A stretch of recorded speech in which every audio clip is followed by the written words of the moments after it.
right, we're going to get started. Feel free to keep looking at the papers. My name is Sarah. I'm the Adult Services Librarian here at McFarland, and we are so excited to have Brenna with the Southern Wisconsin Bird Alliance here today, especially since we know that McFarlanders are quite the birders. And so today we're going to learn about birding by ear, and then we'll actually go outside as well to get a chance to do this. So Brenna, here you go. All right, thank you, Sarah. It's great to be here. This is one of my favorite libraries, so I always enjoy coming down to McFarland and be able to chat with folks like you. My name is Brenna Marsacek. I am the Director of Outreach with Southern Wisconsin Bird Alliance. I kind of think of myself as the director of the fun stuff because I get to do field trips with folks and lead our community science programs. We get to spend all sorts of time outside with people. So, you know, if you want to do something fun with birds, I'm usually the person who gets to work with you. So I am really happy to be talking about birding by ear with you today, partly because it is such a birdie time of year. Like, you open your windows from the moment you wake up and there is noise until the moment you go to bed. So it's a really fun time of year to be thinking about bird songs. It's also a bit overwhelming. It's an overwhelming time of year to be thinking about bird songs. So we'll try to kind of break it down a little bit and get you started on the unique journey of birding by ear. So just as a quick introduction to Southern Wisconsin Bird Alliance, we are the local chapter of National Audubon Society, but a completely separate organization. So we work on bird conservation through three main avenues. One is habitat restoration. So we own about 3,000 acres of land in southern Wisconsin that we are actively restoring or have restored to native habitats for the benefit of birds and the people who love them. As well as other critters. So lots of mammals and insects and amphibians are at our sanctuaries as well. They're open to the public, so you're welcome to come out and explore those properties whenever you'd like. There's a handout on the table there that has a link to our website, and the newsletter over there gives you a little preview into those properties where you can go visit. We also have an education program, so our educators work with community schools and community centers to share love of nature with kids. And we do a lot of work around advocacy. So our community science programs relate to this. We study topics that are questions that need answers. And we alert our members when there's legislation happening or proposed that would matter to them and to bird conservation, and that type of thing. So we do all of that in 10 counties in southern Wisconsin. So this map here shows the area it shows our chapter boundary. So there's lots of, a lot of people and great places to go birding in those areas. Okay, so birding by ear. I'm sorry, is this microphone distracting how it's going in and out with the sound level? Okay, great. You don't hear that? Okay, great.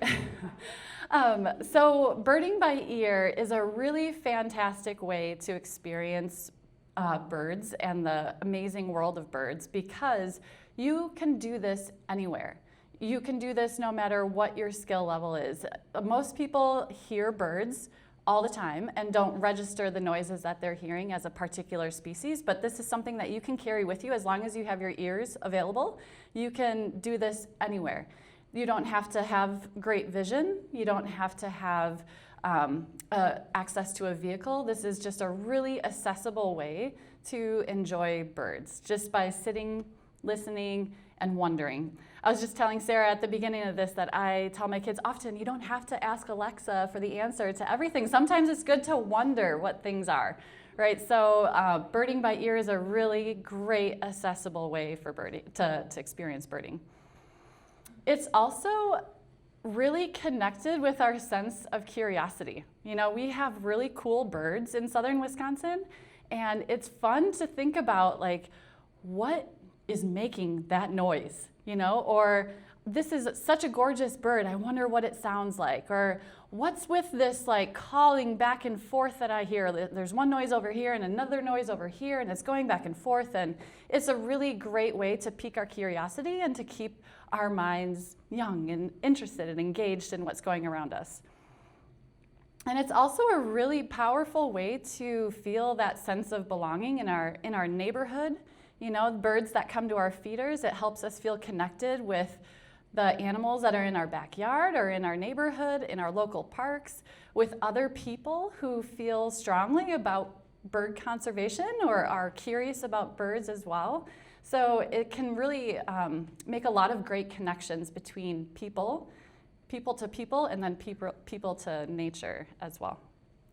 So birding by ear is an activity in general, but it's also a class that we teach along with the Wisconsin Council of the Blind and Visually Impaired in partnership with Aldo Leopold Nature Center. And we do this because you know, there are lots of folks in the low vision community that enjoy birds as well, and there's less emphasis on teaching folks how to bird by sound than there is to bird by sight. So we are really lucky to get to work with the council on this class that really emphasizes putting down the binoculars, maybe even closing your eyes, and just listening and identifying and having everybody sort of on the same level of experience and ability with just identifying birds by sound. So Denise Jess is the executive director of the Wisconsin Council of the Blind and Visually Impaired, and I want to play this video for you because it really illustrates the importance of how this partnership works. Hi, everybody. I'm Denise Jess, the Executive Director with the Wisconsin Council of the Blind and Visually Impaired, and I'm really delighted that I get to talk with you today about one of our signature programs at the Council. We love birding by ear because it's a way for those of us who are blind and have vision loss to experience the natural world. And I want to talk a little bit about that. I also love it because we've built such powerful and strong partnerships with the Southern Wisconsin Bird Alliance. And I know the learning that they've done with us carries into their other programming. And then we have great partners with the Aldo Leopold Nature Center. So this work is possible because we all lift it up together. So I had the fortune of growing up in rural Wisconsin, actually Washington Island. So the natural world was my playground. And I heard the birds singing. I could smell the changes in the weather, smell what things were like when they were growing, and I have enough functional vision to be able to see some of it. And my dad taught me early on what some of the birds were and how to listen for them because there was no way that I could see them. So I've carried that love of being outside, experiencing nature, taking safe risks. You know, I'm a kayaker and hiker, and just being in the natural environment. And it's been so good for my mental health and for reducing stress and just being outside and doing things with people and just having the pleasure of that. So for so many of us that are blind and low vision, we don't have that gift. Transportation's a barrier. Going someplace that feels safe and welcoming is a barrier. Often if we join a group that might be out birding, we have to try to figure out how we keep up, and we often don't keep up. So when our volunteer, Carrie, approached us 8 years ago to ask about the potential of doing a birding by ear class, and Southern Wisconsin Bird Alliance joined us in that party, it was liberating to create a class that supported anybody who wanted to learn to bird by ear, to have the skills to do that, to know what you were listening for, how to listen, and then go out into the field and actually practice. And we made a really conscious decision right from the get-go that the class would be open to all birders, whether they were sighted or not sighted, whether they were master birders or beginning birders, whether they had experience with birding by ear or whether it was brand new to them, because we knew there was so much potential for shared learning.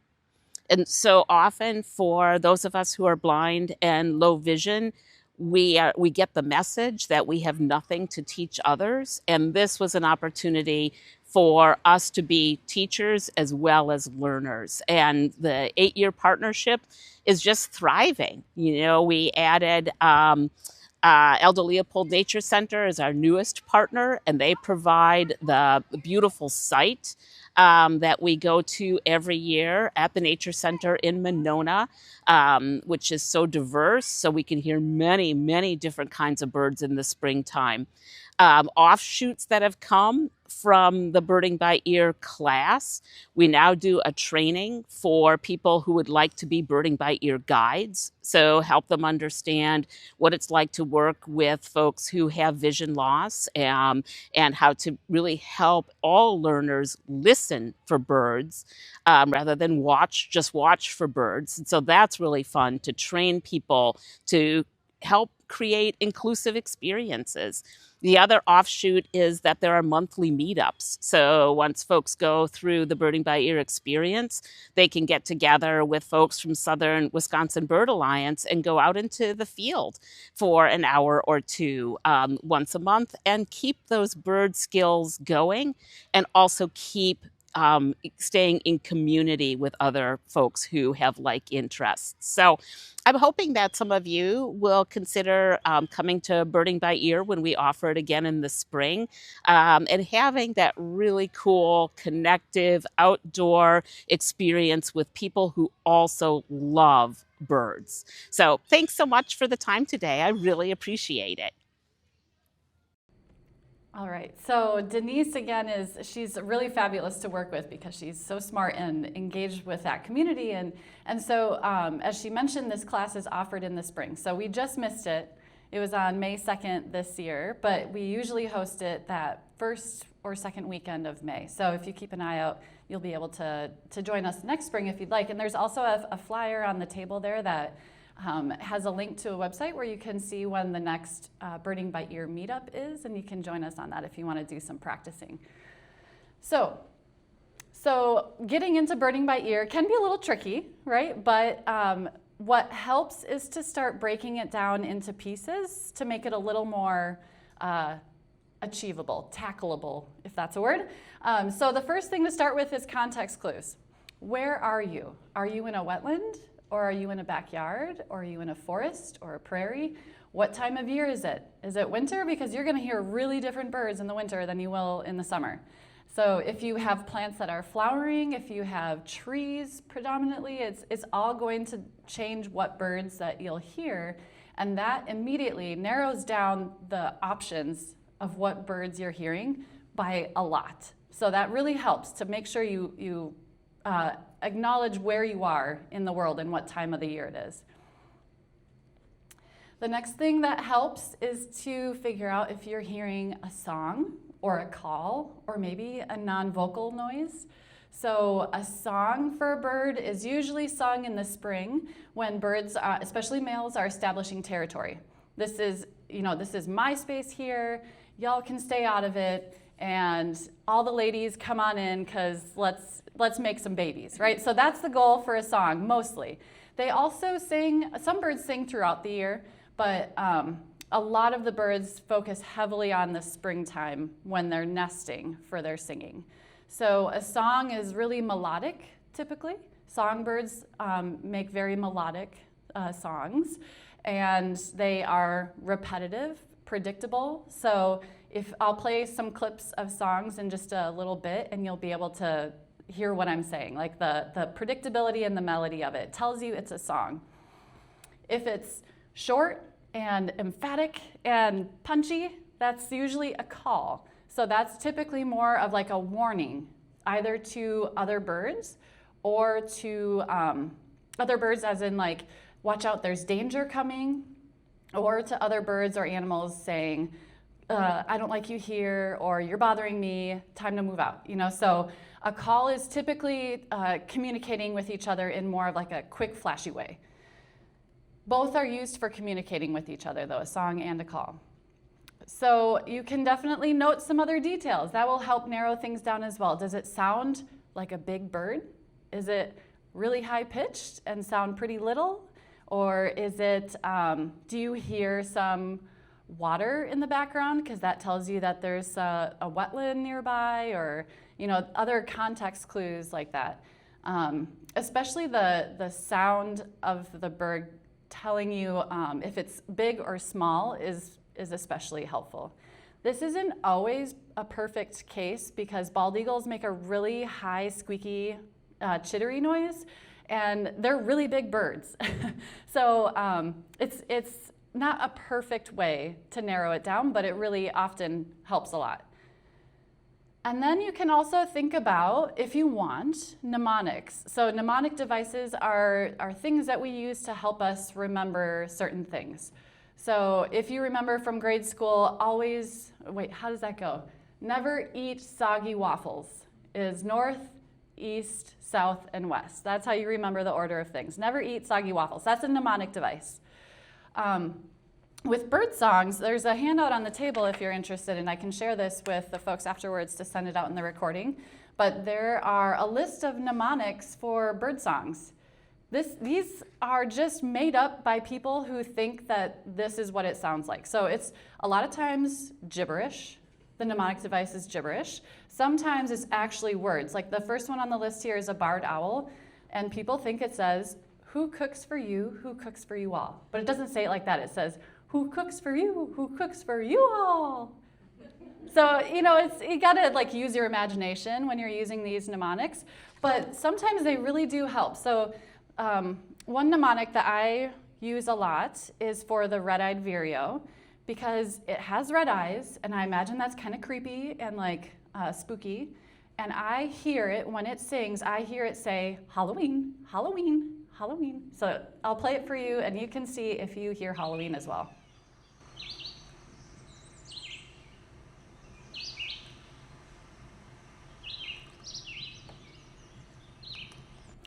I don't know. It's totally up to every individual. Some people really like mnemonics. Some people find them completely unuseful. So do with it what you will. I heard Halloween, Halloween this morning out my back window. So Sheila and I probably had some red-eyed vireos in our neighborhood this morning. So, sometimes it's helpful and sometimes it's not, and you just do what you can with it. So as a way to illustrate some of this, we can listen to these clips. I'll play the song for the American robin. And really, if there's one bird that you learn the song for, it should be the robin. We hear this all the time. If you learn to identify robins' songs and calls, you'll have 50% of the noises you hear in spring. So let's listen to the song here, and you can look on your mnemonics handout. If you don't have one, feel free to hop up and grab one. But it is, I'm trying to find it on the list, what number it is. That's funny, it's not even on here, maybe because it's so common. But the mnemonic for this one is cheery up, cheerio, cheerily, cheery up, cheerio, cheerily.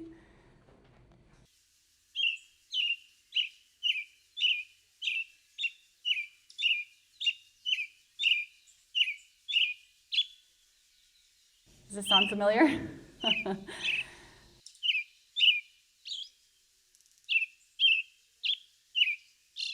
So the robin is a thrush species. Sorry, I'm trying to stop this. Quit it now. Okay, hold on. Okay, so the robin is part of the thrush family, and all thrushes have a very musical flute-like sound to them. So wood thrushes, Swainson thrushes, bluebirds, eastern bluebirds are also part of the thrush family. So when you listen to them, you can kind of hear that flute quality to its song, and no matter what thrush you're listening to, you can tell that sounds thrushy because it has that very flute-like noise. They also make kind of like a little chittery, squeaky thing at the end. So we'll listen to that again and see if this is a noise that thrushes make as well, this sort of like.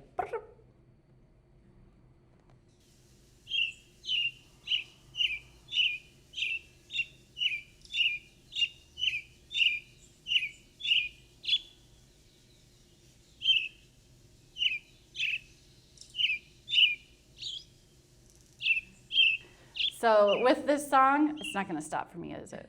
Okay. Very typical. So it is very repetitive, very musical. It has, like, you can tell if you were tracing it on a music score, you'd be able to predict where the notes would go up and down. So that is the song. The call, again, this is to communicate with each other of like alerts or back off communications. So the call sounds like this. I think it sounds like laughter.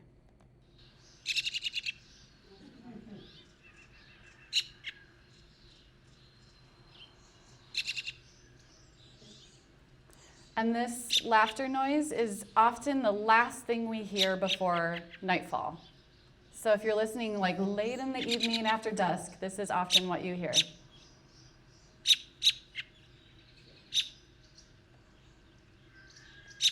Okay, so that's robins. Any questions about robins? Okay, great. Next one we'll talk about is the northern cardinal. This is a very beloved bird. It has a lot of significance to a lot of people, and it also makes a really cool noise. So this one, the mnemonic for it, again, I don't know if it's on this list, but it is, a lot of times people think it says, Peter, Peter, Peter. I see the red body, and I think of lasers when I hear this song. So that's how I connect it. That's my mnemonic device, is there's the laser bird, that's a cardinal. Its red body matches up with red lasers for my mind, I guess.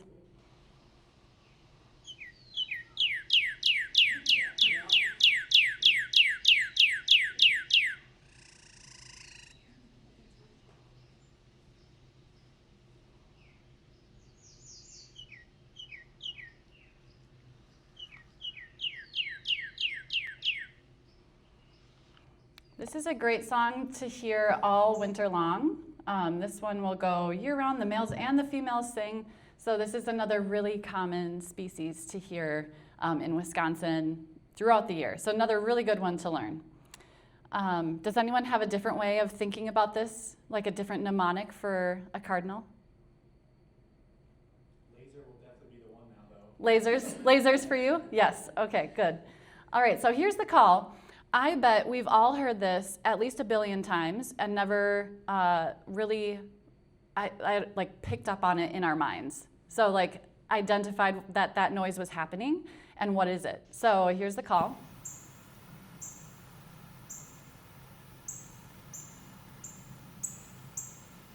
Super high-pitched squeaky, like a sneaker on a gym floor.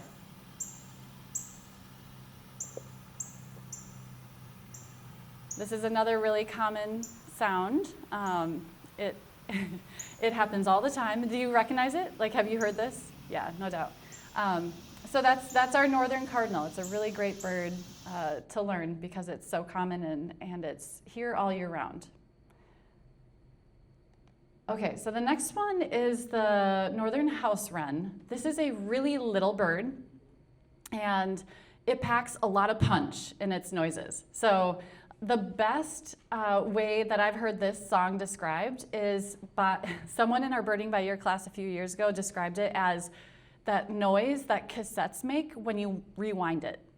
Oh. Okay, are you ready?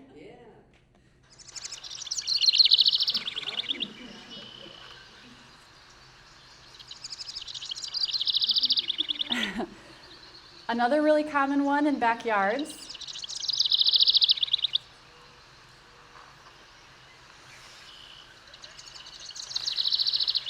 And they can really make that noise travel. They're a tiny bird, but they can just really belt it out there, and it's very cool to hear how such a small bird can make such a wide impact on like the soundscape around us. So that's the song of the cassette tape of the northern house wren, and here is its call.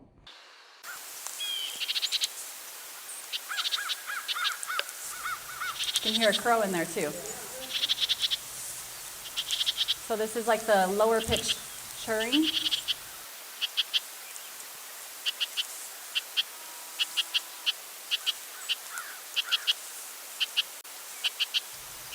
Over and over. It's just ready to party. Sorry, all these noises layering on each other. So yes, again, this is the northern house wren. Any questions about this one? Cassette tape work for you? Yeah. Do a lot of wrens have similar songs and calls to each other? So do a lot of wrens have similar songs and calls? They all kind of have that fast, very garbly, gibbery. Again, it's just made up words. Quality to it, you know, where it's really fast, really up and down and moving all over without a very strong melody to it. But they do sound different between species. Mm-hmm. Okay, let's go to our next one. The next is the blue jay. And most of us know the blue jay as the sound that it makes when it says its name, right?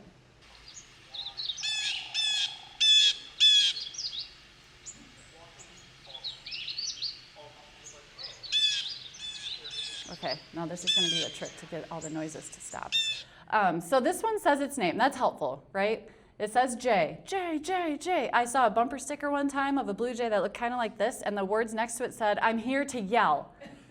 I'm like, it's super true. For blue jays, they are just loud, and they are like in your face about it. So the other cool thing about blue jays is that they're in the corvid family, along with crows and ravens, and so they are super smart. And part of that intelligence translates into how they communicate. They have lots and lots of different noises that they can make. So they're not a songbird. They don't sing in the way that we consider songbirds to sing. So they make lots of different noises, and they can do mimicry. So they can imitate like a red-tailed hawk and sound pretty close to it. So before I go into that mimicry one, let's listen to the pump handle. This is another really common sound for a blue jay.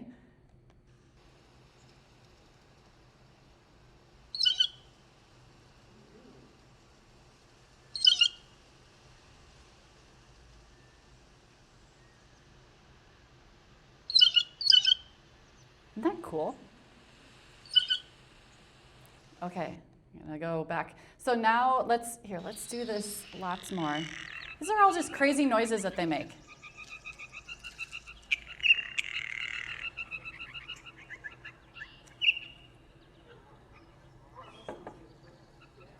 Sounds like a what?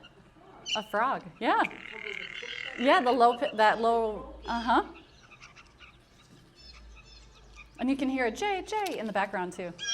Oh, yeah, that one's there to yell. Oh, there's a goose. Okay, so that's just a sampling of the many different noises that blue jays make. I'll play the mimicry for you now. So listen close and see if you can tell me if this sounds like a blue jay to you or something else.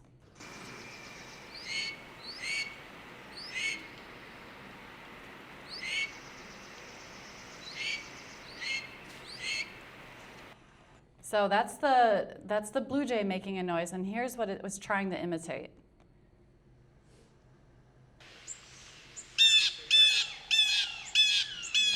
It's like kind of good try, you know. But a lot of times they can get pretty close, and you can't really tell it's a blue jay until you hear at the end it does something like a little bit different, like it has a little lift up to the sound at the end, or you know, then you can tell like that's not really a red-tailed hawk, that's a blue jay. This one it was trying to imitate, I think, a broadwing hawk, and so you know they're very crafty. So they'll try to get certain birds to move certain ways so that they can maybe get easier access at the bird feeder. If they're trying to imitate a hawk. So blue jays are really fun to explore. This is one where you probably won't get it you won't be able to like master the blue jay on your first try because there's a lot going on with the blue jay. It takes a lot of practice to learn all the different sounds. Okay, watch this. They're all gonna play. Okay. All right, so that's just a sampling. There are many, many hundreds of bird sounds that we could go through, and we won't. But that's just kind of a sampling to get you started and curious. But one of the best ways to learn is through practice, right? And using the resources that we have available to us. So a lot of folks, my parents' age, listened to CDs in the car as they were learning to bird by ear. So a lot of cars don't even have CD players anymore, so you have to like find your vintage, Subaru Forester to play this thing. Or if, you can play it at home too. Spotify and Amazon Music and all these things also have lots of materials like this where you can listen to bird songs kind of on loop. And that really helps cement those sounds into your mind and have it be sort of like a subconscious learning, as you're driving to work or whatever the case may be. So those types of listening tools are really helpful. Another really great tool is this Merlin Bird ID app that's up on the screen now. It's a very popular app for people who are learning bird songs because you can download it for free, you put in your location, and then when you open it, you can press the microphone button and it will listen to the birds singing and calling around you, and it will highlight the names of the birds that it's hearing. So it does the ID for you. It's not perfect, so it's pretty good with identification. It can be wrong now and again, but it's pretty good. So it's a really nice tool for folks. You can, like this morning I was trying to listen to that red-eyed vireo, and so I turned it on in my kitchen window and just let it sit for a little while, and it was really fun to see like all the other things that I wasn't paying attention to. You could see them kind of come up, and then you start listening to all these other things.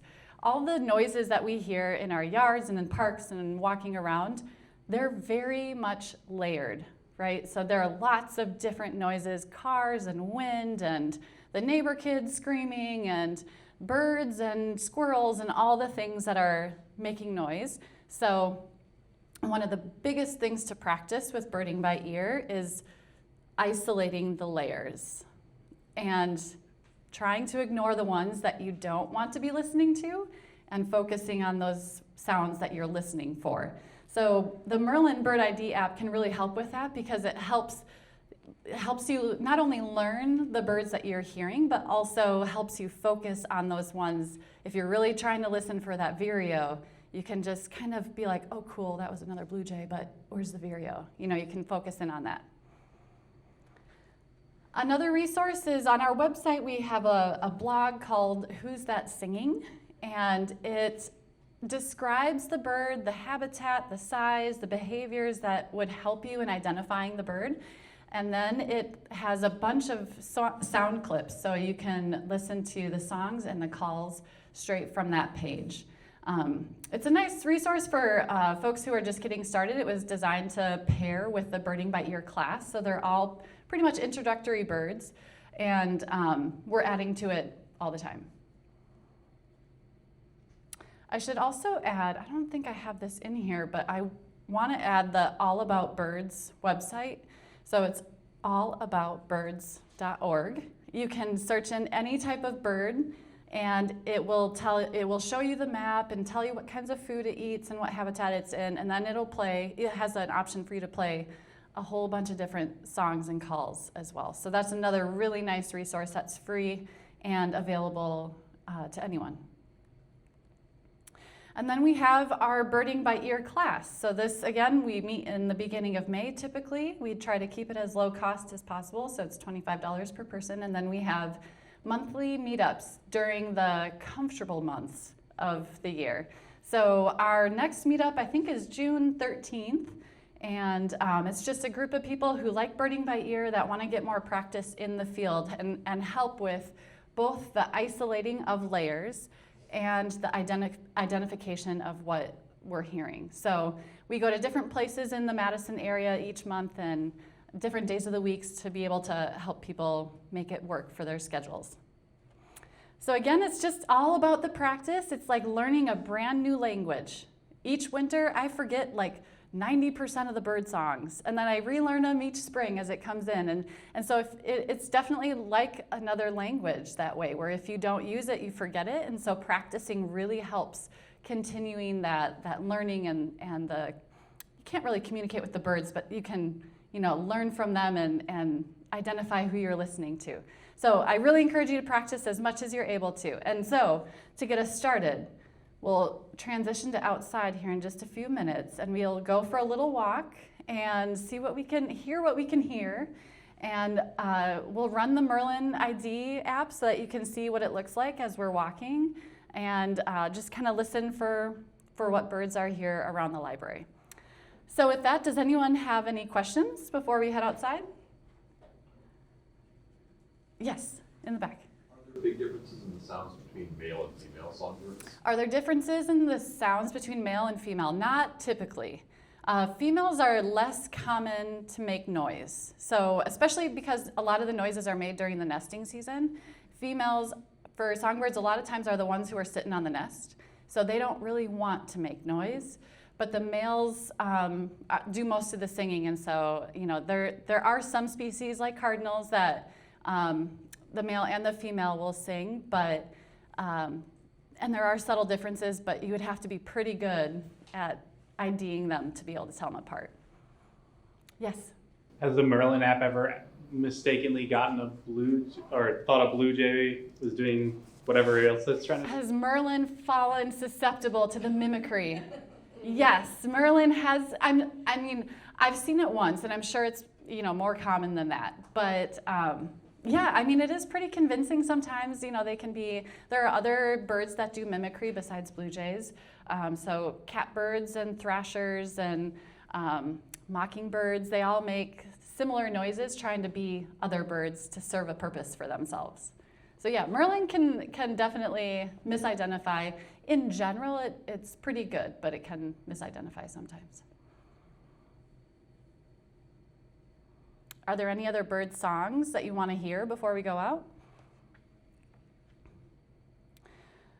I keep mentioning Sheila. Sheila's my neighbor. Can you raise your hand, Sheila?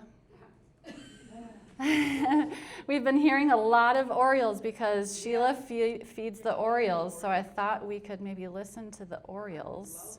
I'm a lost cause in all of this. All these birds sound the same to me. The birds sound the same to you. They do. Well, yeah, especially because we often don't pay attention to them until they're like all back at our feeders, and then it's like, oh my God, there are so many. So trying to learn in the thick of bird migration is an extra big challenge. It's really good to practice in the summer or the winter when there are just fewer around, and then work your way up to being ready for spring or fall migration. And fall migration is typically quieter because birds are not setting up nesting territories. So it's really the spring that is the extra challenging time. Okay, so for the Baltimore oriole, this is what it looks like. It's an orange bird with black wings. It's part of the blackbird family, so it makes noises that are similar to other blackbirds at certain points of its song. But this one I think of as the most cheerful little, jaunty little song you could ever imagine. I just imagine like a little Boy Scout walking down the street with his knapsack and whistling. So see if you can picture that little Boy Scout.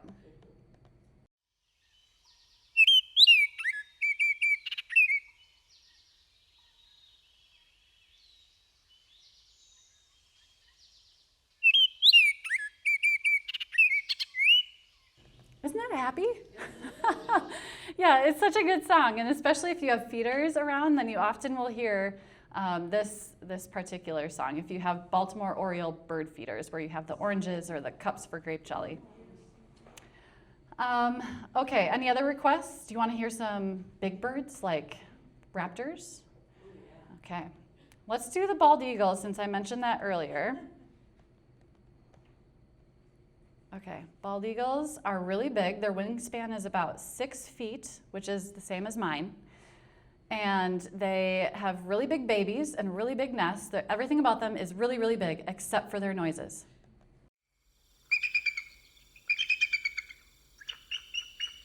So then what is doing that noise in the quintessential Yeah. screech of an eagle that people What's that noise in the movies when the bald eagles are flying over? What is it?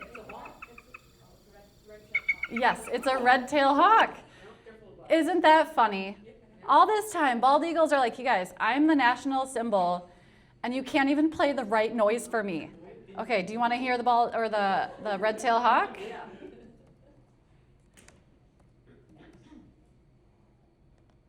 I'm on the All About Birds website, just as a little plug for you. I use this all the time, and I'm a professional, so you should use it too. Right? That intense noise, that's not an eagle. the red-tailed hawk. Also a very cool bird. How about some owls? Do you want to hear a great horned owl? Great horned. It's hard to type when there are people waiting for you to get done typing. Here we go. Okay, great horned owls are, I think, the second largest owl species in North America. The great gray owl, which is very uncommonly seen in Wisconsin, is our biggest one. It's more typically a Canadian bird. The great gray owl makes the classic hoo, hoo, hoo noise. Most owls don't make noises like that. So this is the great horned owl. I bet you will recognize it.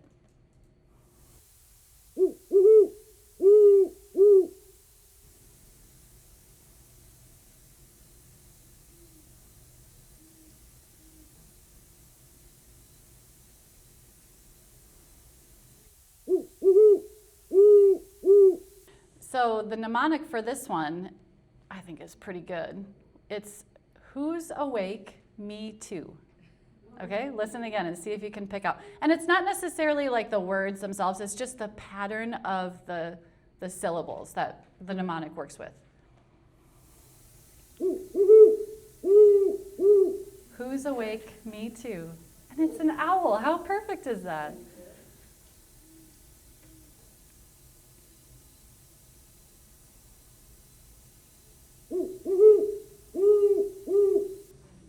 So that deep tone to it is a clue that it's a big bird, right? So this is one where it falls into the category of large bird, large noise. Screech owls make a fabulous noise, and it sounds small like they are. I know, isn't that just the cutest little thing you've ever seen? They're such good little buddies in there. So screech owls have a gray morph and a red morph. That's what you call it when they have different coloring patterns like that, gray morph, red morph. Same species, they just have, some people have black hair, some people have blonde hair. Okay, so here is the screech owl.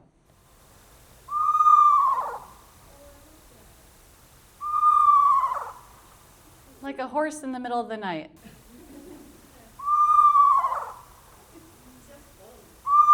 Oh, it sounds cold. Yeah, and you would hear this in the cold months of the year because owls, like eagles and hawks and other big birds of prey, start nesting in the middle of winter. So typically in like January or February, you hear this noise a lot because owls are staking out their territory. So great horned owls, screech owls, this is a very common noise to hear in like January and early February. Okay, any other requests or questions before we head outside? Okay, great. So let's turn off the computer, turn on our birding by ears, and we'll head outside. So if you just like pause for a moment and try to filter out the kid noise, which is wonderful, by the way. Love those kid noises. You can hear over here that laughing sound. Yep. Yeah, of course it's not laughing anymore now that I pointed it out. But that high pitch, yep, that would be the robin. That squeak, squeak, squeak. And then the is the robin that was making the sound from that tree there. Yes, very different from the sounds behind you.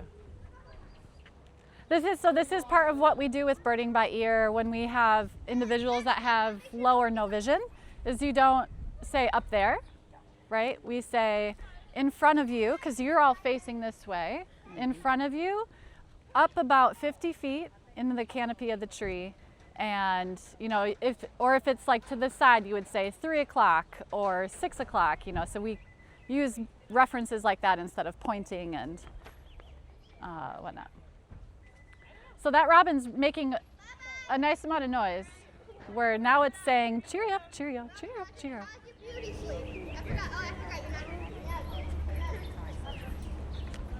So he's singing, that's a song. Yes, He's that not would be the alerting song. Anybody. No.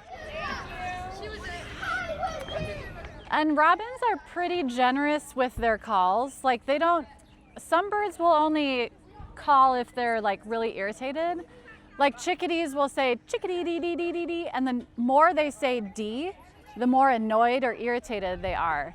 So like the number of D's tells you how how much to be on alert if you're another bird. So if it says chickadee, then it's like pay attention, but like you're cool. If it says chickadee dee dee dee dee dee, that means to other birds, watch out for whatever it is that I hear. So, but robins, they just make noise all the time. They're like pretty generous with their noises. So that, cheerio, cheerio, cheerio, cheerio. That's the robin.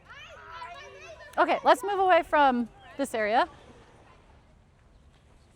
Another really good one to learn is the house sparrow. So house sparrows are an exotic invasive species. So they're not great to learn because they have a beautiful sound and we really love it when they're around, but they're good to learn because we hear them a lot. So they make a high-pitched, like kind of chirpy noise that is often played in movies when people are sitting at cafes, and it's supposed to be like a nice birdie sound, but it's house sparrows. So like I can hear like the higher pitched is the house sparrow. So it's kind of behind you. Basically everything we hear right now is house sparrow. Are you running your Merlin, Sarah? Yeah? Nice. It says house sparrow. Yeah. So that, crow, crow, crow. They're over here. That's very cool. So crows are sassy. And a lot of times when you hear a ton of crows making a ton of noise, it means there's an owl or some kind of bird of prey around, and they're making all this noise and like being really loud and aggressive to like all work together to kick that owl out. So it's called mobbing when these smaller birds join together to like gang up against a bigger bird like that. So red-winged blackbirds do this a lot too. They're less noisy about it than crows are. Crows are super loud when they're mobbing. So if you hear lots of them all at once, look for the owl. That was always like how I could tell there was an owl in my backyard at my previous house, is like, oh, there's like 7 crows yelling right now. So you can see it. Have you heard the story about how people say they have chickens, and they'll always say, befriend the crows because they will help keep hawks away from your chickens. Mm-hmm. Yeah, definitely. Yeah, there's lots of cool things that birds kind of help each other out with, and then if you're clued into it, the humans can benefit as well. Yep. So I always think, you and your chickens, I'm like, okay, I see a lot of stuff flying up the wall here. I'm watching your chickens right now. Yep. No hawk's gonna Yep. come. Yep. And the robins will mob too, hawks. Yeah. You know, Yeah. I've noticed that just recently they mobbed a hawk that was up, and I knew something was up there, but I couldn't tell what it was. Sure. And finally I was able to see it was a red-tailed hawk underneath. Huh. That's so interesting. Robin's mad at it. Yeah. It's pretty cool to see how like the smaller birds can kind of figure that out together. They join up and make something benefit them. Yeah. Hawk left. Yep, yep.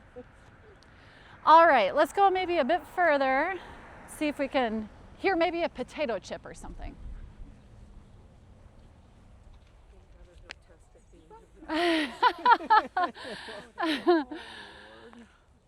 So again, this isn't to like overwhelm you. It's just a way for you to kind of like get your feet wet a little bit. And then I really encourage you to focus on like a few species, maybe 1 or 2 species that you want to learn first. And then once you have that cemented, then moving on to the next one. And then pretty soon you'll be able to go for a walk and be like, I just heard 12 species between my house and the chicken coop, you know? So it's a really progressive skill that builds on itself. So over here was where I was hearing the cardinal, that Peter, Peter, Peter, or the laser sound. There was a mourning dove that just called right behind you. So it did the hula hoop noise, hula hoop.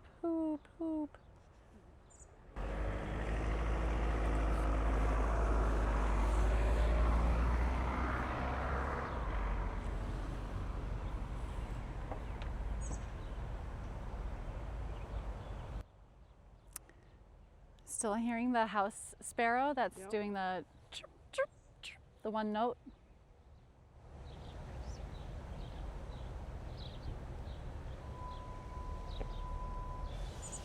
And a truck backing up.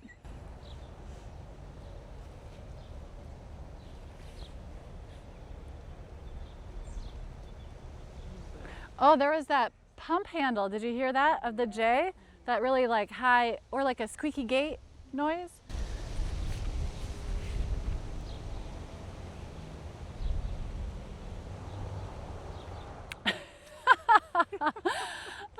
Construction. There's a crow. Yep. Crow, crow, crow, crow.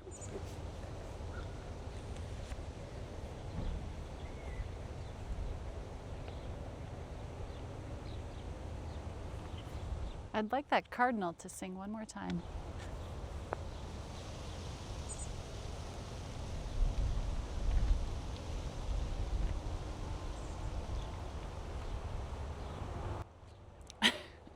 Maybe that's our sign to start walking back. So this is kind of the practice that you can do while you're taking the dog for a walk, or having your coffee on the deck. You can pull out Merlin if you want, or just listen to the birds that you hear kind of on repeats and think about where you are, what time of year it is, what the most common backyard birds, if that's where you are, backyard birds would be, and play some noises you hear on the computer, and just kind of like, let it build a little bit. Okay, well with that, if anyone has questions, feel free to ask, but I think we can wrap up, and I wish you luck on your birding by ear journey. And please join us for a meetup if you would like, and go out and practice together and keep learning as the summer goes on. Thank you. All right, yeah, thank you.